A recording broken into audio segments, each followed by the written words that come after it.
So we're watching some anime this week, right?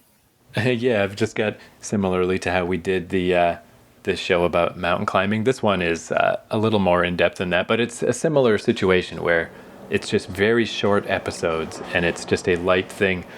But I found this show by accident, kind of. I was in the airport and I was just heading from Busan to Jeju Island, and I was just looking at random anime stuff because I was there all afternoon, and I found this show. It's not especially new. It came out in 2017, but I watched some episodes and I was like, man, this is a great show. so, so let me tell you about it. Basically, it's called Restaurant to Another World, and the way I've been getting into these shows like Yuru Camp that are, just kind of like shows about nothing, kind of, just these calming kind of weird. It's this weird storytelling thing that really only Japan does, called Iyashike, where it's like this storytelling that is supposed to be kind of free of conflict and it doesn't have a lot of plot, and you just kind of watch it and it's like a nice bowl of chicken soup in show form. This is a show like that because it's just about a guy who owns a restaurant and cooks meals for people. Except the trick with this show is they also combine it with the fantasy world thing, which is also famous in Japan, where people wake up in a fantasy world. So this is both things. Basically, one day a week, this guy's restaurant, these portals open up that allow creatures and beings from a fantasy world to come to his restaurant, and that's it. That's the show. It's just like a person from Lord of the Rings world that doesn't have ice cubes and has never heard of ice cream, or certainly never heard of like all this cool Japanese cuisine. Once a week, they can come through the door and just get blown away by our food. And I don't know, it's just so cool because it really makes you appreciate all the stuff that we've got. You're like, oh yeah, sure, a crepe or whatever, fried food, whatever, just the stuff we take for granted. But this whole show, that's all it is. It's just these fantasy people just having their fucking tits blown off by these things. They're just like, I can't believe how delicious everything is. And that's it. That's the show. All right. Well, let me go get a cup of coffee and let's check it out. Sure. And I'll tell you a couple little details when you're back, but there's not a ton to say about this. Okay. So I guess what's kind of cool about this is that it's the most interesting thing about the production of it is that it's such a groundswell success, where it's written by a guy named Junpei Unazuka. And actually, I don't know if it's a guy or a woman, but I presume a guy. So this person wrote this as just as like a novel on the internet. It's just like written word on a website. And then that got popular enough to develop into a light novel, which I think we've talked about those before, like that Super Cub show. That started as a light novel, where light novels, it's like another thing that they have in Japan that we don't quite have here, where it means light novel as in not a heavy read, like a nice light read. So it's kind of like a young adult book, except in Japan, there's no age put on it. It's okay as an adult to read these, but they are going to be not too deep, not too heavy, no big philosophy or anything. And light with novels like Harlequin romances. Yeah, sure. Yeah, that's a good, that would be our equivalent to a light novel. Right. Just if only Harlequin romances were about more varied topics. Yeah, totally. And then from there, the light novel became a full manga, and then the manga became the anime on TV. And I guess maybe a good way to think about this as we watch it is, I guess, just imagine yourself in the same scenario I was in, where I'm in the Busan airport and I got 4 hours to kill, and I can't really leave and go anywhere else. In between Airbnbs, I just live in the airport for the afternoon. What am I going to kill time with? And man, this show is so perfect for that. It's just the best. Basically, each episode is like 2 little stories. So I just chopped some of them up. So basically, we were going to watch 4 of the little stories, but each one is only 10 minutes. So they're very, very quick little watches. So for anyone who's curious which ones we're going to watch, so from episode 1, I've got the part where the guy from the restaurant hires a waitress from the fantasy world. The part from episode 2 about the guy who loves shrimp. The one from episode 5 about the Lion Man, and the one from episode 8 about the cookies. So anyone who knows the show will know what I'm talking about. But but even just the fact, like the one about the cookies, there's no deeper plot here. There's not going to be any kind of twist. It's literally just about somebody discovering how good cookies taste. Yeah, as far as a nice, take it easy, relaxed show that might make you hungry, man, so good. What a good show. I really enjoyed this crap out of this show. Okay, well, let's check out foodstuffs.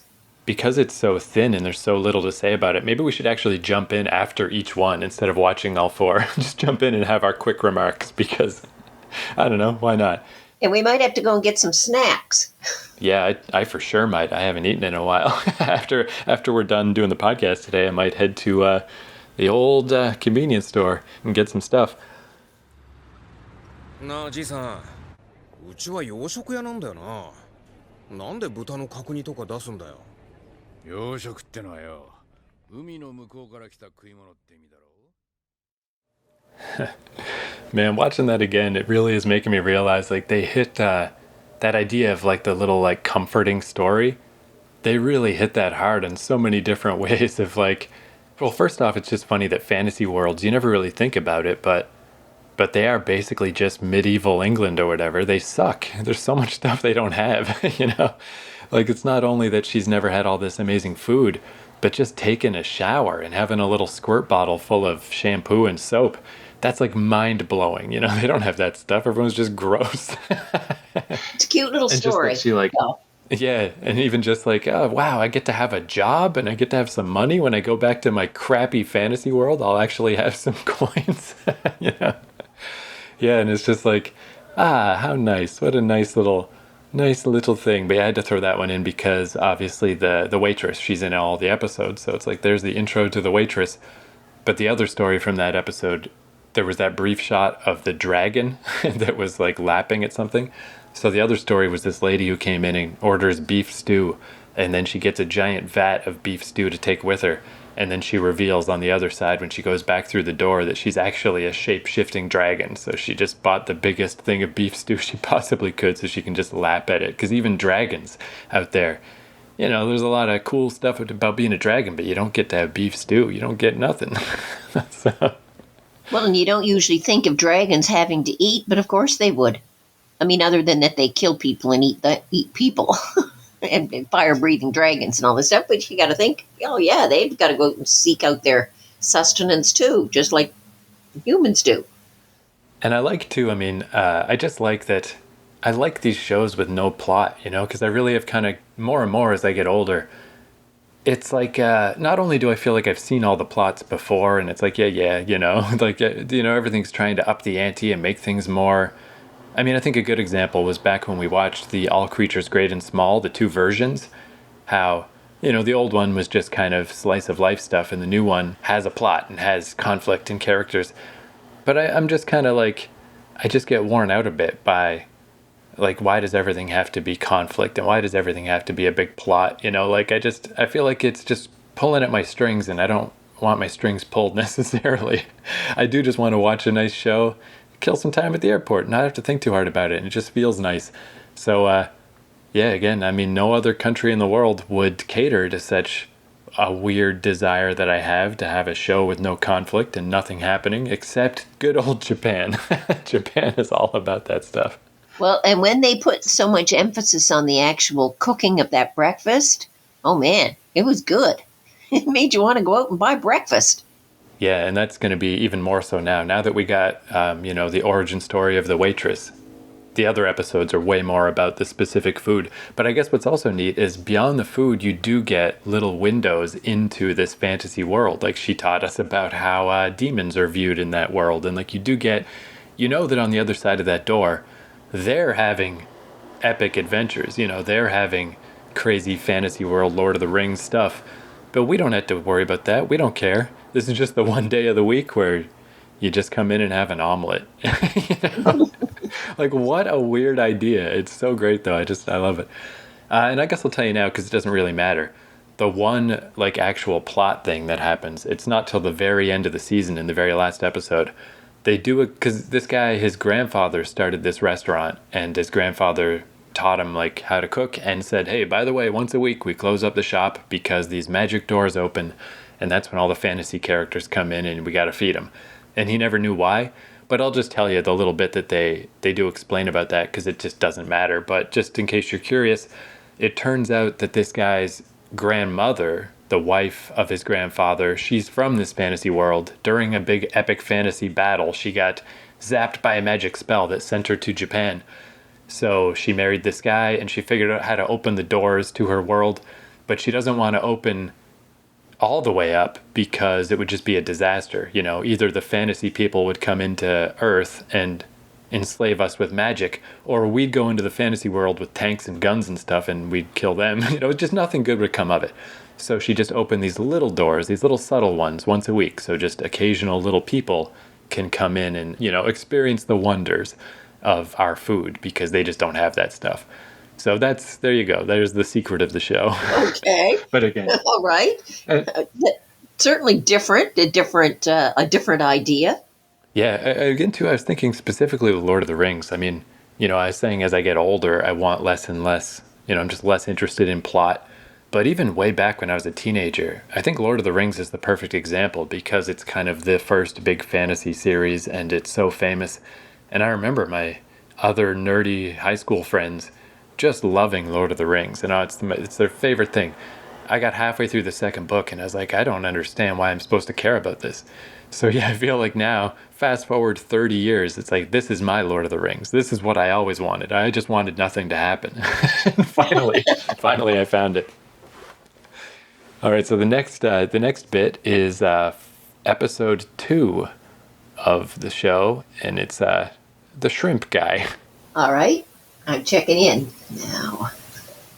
入れ。入り隊長、お客様がお見えです。客？誰だ？隊長を名指しで訪ねて来られたのですが。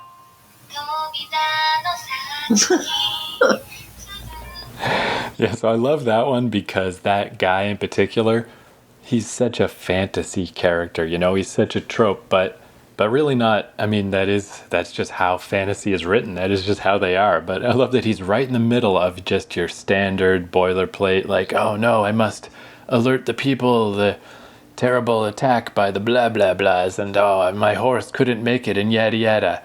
And then in the middle of all that, they're like, yeah, shut up for a second. Just sit down and eat some shrimp. And then You're right. that one. He's so handsome. And he's got an amazing build, and he's blonde and green-eyed, and he's a real hero. And yeah, just the way he talks even. What is this tartar sauce of which he speaks? You know, like all this stupid shit. But then at the same time, it is like, yeah, that episode is such a great example of what I was saying before. Of like, it makes it so clear of like, here's the type of storytelling I don't give a crap about, and here's the type I do care about, which is literally just a guy eating shrimp. And the shrimp reminds him of his hometown, and like, oh my god, and how do they even transport this? Because in our crappy times, or the ice cubes blow his mind that there's ice in the middle of nowhere. And yeah, I don't know, it's just, again, pointless. There's nothing to it, but so delightful. Just like... And it is like, it really does make you realize that how much stuff we take for granted, you know, of like fried shrimp. Yeah, whatever. I guess maybe I'll have that, you know, like where to this guy, it is the greatest thing he's ever, like you can't even imagine how great it is. Well, and they do a beautiful job of describing that food as he's eating it. It's not just that he cuts up a piece of shrimp, dips it in the tartar sauce. They embellish that so much that you're looking at that shrimp saying, oh man, I'd love to have a piece of that right now. God, it looks good. And I guess one thing with the show, these little particular ones that I picked the ones that are, you know, because the two halves of it, I guess, are who is the person eating the food, what's their story, and what food are they eating. So I mostly picked the ones where the character was more interesting. Like that guy, I just thought he was interesting, or the waitress was interesting.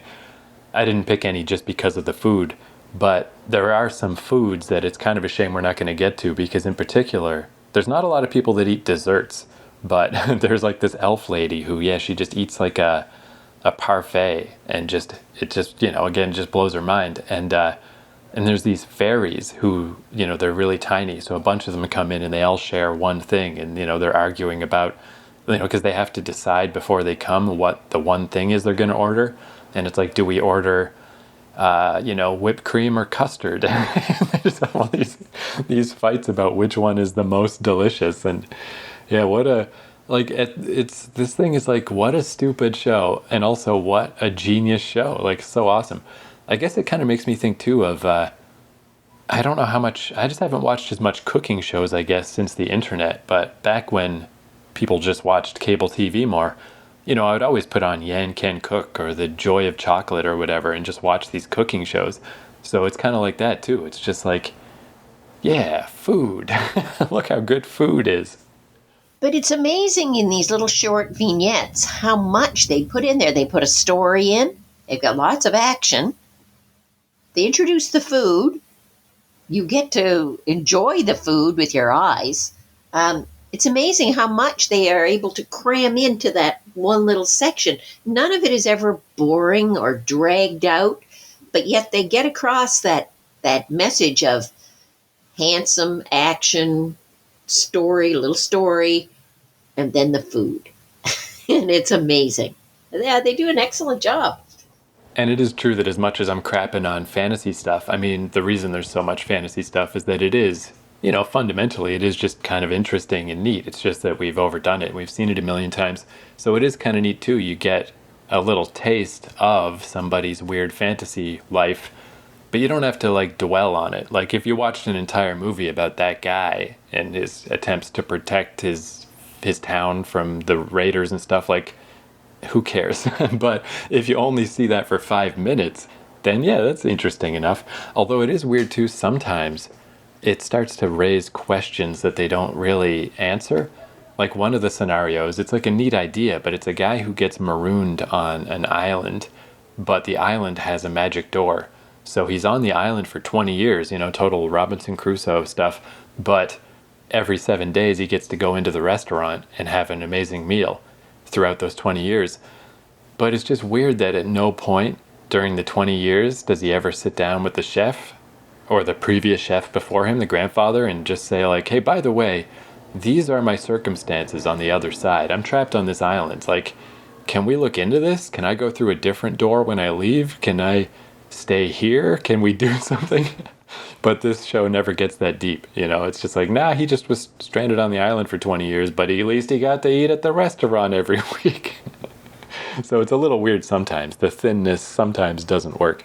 But sometimes to really get enjoyment out of something, you don't need to go into depth and have all the answers to everything. Sometimes that's the secret of a successful little story. They're just giving you enough just to give you a taste of it, so that you want to see more. But you don't necessarily have to know the answer or the resolution to everything. You just need that little taste to say, I want more. Yeah, that's one reason why I told you at the start about what I learned about the origin of the restaurant instead of saving it for the end. Because even though the show only tells you at the end, who cares? I was like, I don't give a crap. I just want to see the next cool meal, but Okay, but yeah, so I want more. I want more. I'm checking into the next little meal. The next little story. We're going to episode 5 with the Lion Man. All righty. どうぞメニューですカツ丼マスターあちらのお客さんってカツ丼しか食べないんですかああじいさんから聞いた話だから So that one kind of cracks me up because again, it's such a, standard fantasy story. You get, you get trapped inside the arena and you have to fight for your freedom. But he doesn't care so much about his own freedom, or he's not fighting for his people or anything. He's just kind of like despondent, like, how am I going to make it out of this? But then pork, rice bowls are so tasty. That's what gives him the what he needs to fight in battle in the arena, so he could pay for more food. They also tied us into a time frame here too. Like when I was first looking at the cook, I said, "Oh, that's not our cook." But then obviously that was his father, generation earlier. And then they tie us into how many wins he had over the years, 20 years of wins or something. I forget another time they said, but see, they're now tying us into not just the present day, but a previous generation. Interesting. Yeah, there's also, because there is like a larger plot that very glacially slowly comes together, because again, that's obviously not the point. But watching this again, that elf guy that he fought, he actually shows up later. He's one of the 4 ancient champions that the guy who runs the restaurant, his grandmother was one of the 4 ancient champions. So the elf guy, because, elves don't really get older, he's one of them too. So so I was like, oh, that's that guy. Like, it all does slowly kind of tie together. That episode too, I think it's just neat with the, because that's our first like non-human person. There's another one similar to that with these lizard men who the doorway opens and they don't know what it is. So they send their strongest fighter through the doorway. And then when he gets on the other side, he finds out it's this restaurant that he can't even speak the language, but he only learns basically just the only things he knows how to say in Japanese are how to order this one delicious meal that he likes and how to order 3 extras to take to go. And then he comes back through the door. So every week he goes through this door and all of his people think he's going on an epic, dangerous journey. And he always brings back this amazing food. But only he knows that he's actually just going to a nice restaurant and just ordering some to go. So, I mean, that's kind of funny too in a weird way. Now, you had said that this was just a, lightweight, and it is fairly light, but I'm getting the impression just from watching these first 3 that this is part of a bigger thing. This is not just little separate individual stories. I get the feeling that somehow these are all going to tie into something later on, something bigger. Yeah, it could be. I mean, and there is a season 2 of this that I haven't watched yet that I'm sure I'll get to sometime. But yeah, I do get the feeling, though, that like even though there is cohesion to the other world and the characters kind of intertwine and stuff, but I doubt that it'll ever especially matter, Like, I don't think we're leading to a thing where like the, oh no, the restaurant's in danger, we all have to come together to protect it. I mean, it's possible, but I doubt it. I think too, because I've never read a light novel, I only ever see them once they get, because they're mainly in Japanese, I only ever see them once they become an anime. But I also get the sense that I think light also, it means light also in the sense of, not too many big words and stuff. Like I was saying how it's not necessarily a young adult thing, but it is that as well. It's so hard to like describe because it really is just something we don't quite have of, just something you can read on the train on the way to work. But it's, it's okay if you're a grown up reading it, but it's also for kids too. It's like, it's just a light novel. Yeah, but that's one of the signs of really good writing is if you can work it on a number of levels. Like obviously, yes, you can you can watch this just at one level, and maybe that is all it is. But I'm getting the feeling that there's something more here, deeper, that is eventually going to surface if you read the book or whatever. It's not just a simple boy meet girls. They have a little bit of conflict, but in the end, they're going to get together. That's the Harlequin romance formula. This I'm getting there's a little more going on here than that eventually might cohese into something at a little deeper level. It's good. It's very enjoyable.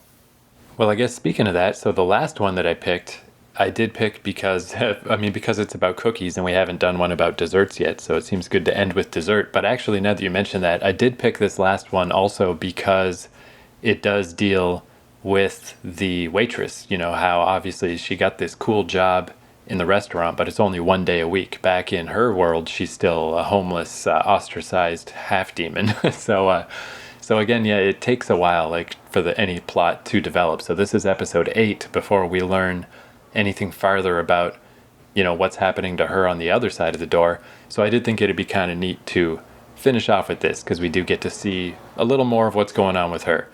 And there is a lady she's going to meet here who she recognizes, and she's just someone from one of the episodes that we didn't see. So we're supposed to know who this lady is. We just skipped by her.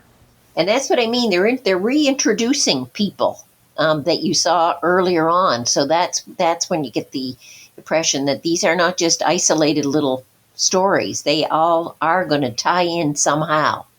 Be interesting to find out what the ending of it is. If there is, yeah. I mean, again, this thing started in like 2013 or something, over 10 years ago. So I don't know. And it's weird too, because there's the anime and there's the manga and there's the light novel. So in a way, it just kind of keeps restarting over and over. So I have no idea if it ever did get anywhere. But actually, now that you mention it too, that dragon that we also kind of passed by, there could possibly be something with the dragons, because the dragon, the red dragon, does basically threatens anyone who misbehaves. It's like, look, if you mess with this restaurant, I'm going to destroy you and everything you hold dear, because I love beef stew. So that could be a thing too. If things ever did come to a head, it might be involving the dragons, because that's the other thing that's neat too. So that, yeah, to tie all this crap together. So the elf that we just saw, I was saying that he turns out to be this 300-year-old ancient hero. But when he comes across the dragon in human form, it scares the pants off him, because just by her walking by, he's able to recognize, like, oh my God, that's a dragon. So yeah, it does all kind of lead to a larger thing to some degree. いただきます。召し上がれ。慣れませんよね、あれ。それにちゃんとお客様の注文を受けたかわからない時もありますし。 So yeah, that one was a little unusual, because I think that's the only time they throw in a little post-credit sequence. They don't make us wait to see. They just show at the end, like, oh yeah. Because I love that I'm sure the restaurant guy, when he said the cookies were expensive, they're those cookies in a tin. Maybe they're $20 if they're from a fancy store. But the people on the other side, they're like, that's basically the equivalent of like, here's $200. I pray only that it's enough to procure more cookies. And yeah, I mean, that's such a perfect, another one, just yet again, of like, cause we're so spoiled, where it's like those cookies that come in a tin, yeah, they're nice, they're good and stuff, but then we would maybe argue like, yeah, they're fine, but they're still like, they're not freshly made cookies. Like on the cookie hierarchy, those aren't even our top level cookies. But to these people, oh my Lord, look at this tin. These must be the most precious thing ever. And it makes you think like, yeah, maybe I should be appreciating these cookies a little more. But it's because of the presentation, too, that they're so expensive. Like somebody gave me a lovely can of pistachio nut cookies the other day, and the can is gorgeous. And I bet they were very, very expensive. But in that can, there's not that many cookies. There may be, there might have been a dozen possibly, but that's all. But really, a dozen cookies is not all that much for something that probably costs $10 or $12. Yeah, but it'd be funny if instead of the fancy tin, if they went and bought a bunch of no-name, just like the giant bag of cookies, just like, here you go, fantasy people. Actually, now that I look at it right in front of me, I've got, let me show you this. This I just happened to have here. I just have a box left of this. This is, since I'm in South Korea, Latte brand pineapple cookies. And I remember when I bought these, because I just got them from the convenience store for like $1.50. And I was like, these cookies are kind of just mass-produced, dry, kind of lame cookies. They didn't really have that much icing in the middle. And like, that's the perfect example of like, how if you gave this to the fantasy people, they would go on a long internal monologue about like the amazing sweetness of the blah, blah, blah. Well, let me show you this can. Sure, yeah, we'll compare cookies. Here you go. Cranberries pistachio cookies in this long, narrow can. Oh, man, that does sound pretty good. And they're biscuits, so they're cookies, but, I mean, they're okay, but there might be, I'd say maybe 15 in there, maybe 20. But really, I bet that can cost a bit just because of the presentation of it. It's lovely. Yeah, I guess that's the weirdness, too, of just stuff that's, more intended as a gift. Obviously, if you bought those cookies, just if those were the regular cookies you bought for yourself all the time, that'd be a weird thing to do. But on the other hand, when someone's giving you cookies, yeah, they do have to kind of, I guess, give you the the fancier version for it to seem like a cool gift. But yeah, I guess maybe that's the thing that I like about that show is it is kind of like in a weird way, it's like wiping someone's mind or like giving food to a baby or something, just someone who's never had this stuff, and then you just are like, oh yeah, that stuff is awful good. Like, why? I'm totally taking all this stuff for granted.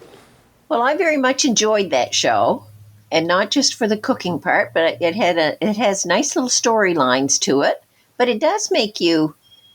It's like the camping shows that we used to watch, those Japanese camping shows, Eurocamp. It was like things that are so simple, and you just don't even think about them anymore until somebody draws it to your attention, and then you say, man, yeah, like that would be fun to do that, or that's such a simple way of doing something that I haven't done for years, and kind of makes you want to do it. Yeah, it's nice that Japan has these genres. And also, I mean, the other side of this, the fantasy world thing, that's actually an enormous genre. That one's called Isekai, and it's like people get hit by a car and wake up in a fantasy world, or they get teleported into a video game, just all these different ways to be in the fantasy world. So in a way, that's kind of useful too.